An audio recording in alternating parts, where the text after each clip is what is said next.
After over 57 days of no new cases, Beijing recently saw a second wave of coronavirus. The first case was reported on June 11th, and nearly a week later, over 100 cases had been confirmed, and social restrictions had been reimposed across the city. How serious is the situation? Do we need to panic about the new outbreak?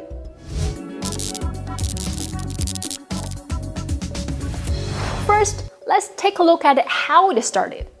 On June 11th, a 52-year-old man who hadn't left Beijing for the previous 2 weeks started to feel symptoms like fever and dry throat. Suspicious about his condition, he went to the hospital, and later it was confirmed he had contracted the coronavirus. Well, this person played a crucial role in helping Beijing to act fast to curb the spread.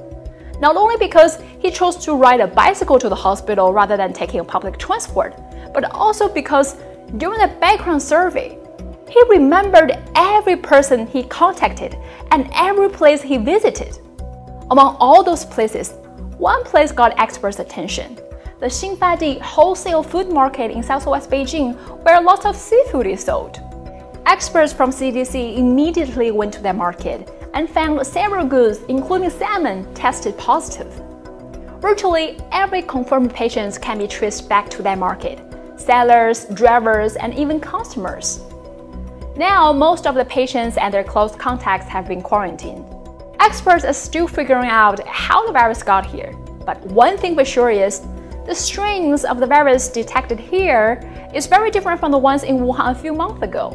It's related to the strains detected in Europe and North America, meaning the second wave probably comes from outside China, either through imported food or people. Currently, among 21 million residents in Beijing, there are only 200 confirmed patients.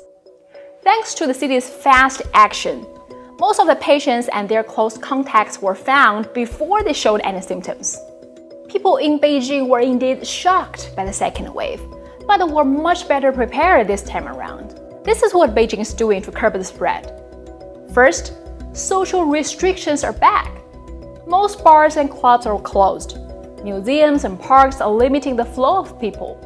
Neighborhoods are checking people's entrance cards, temperature, and health code before letting them in. Second, test, and test again. People who had been to the market or live in the same neighborhood with a confirmed patient is undergoing testing.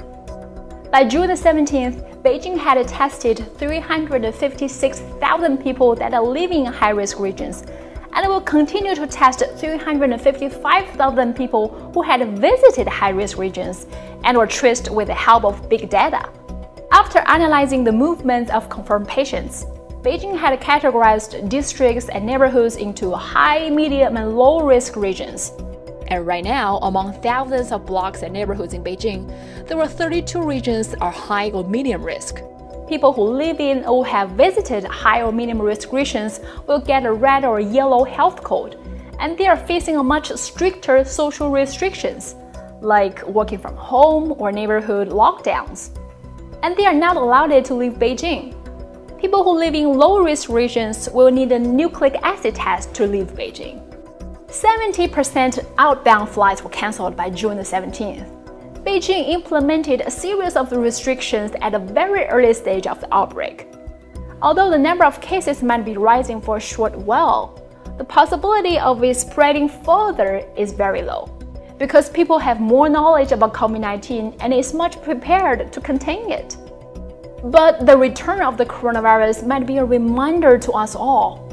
For now, this is the new normal, and we probably need to learn to live with the coronavirus.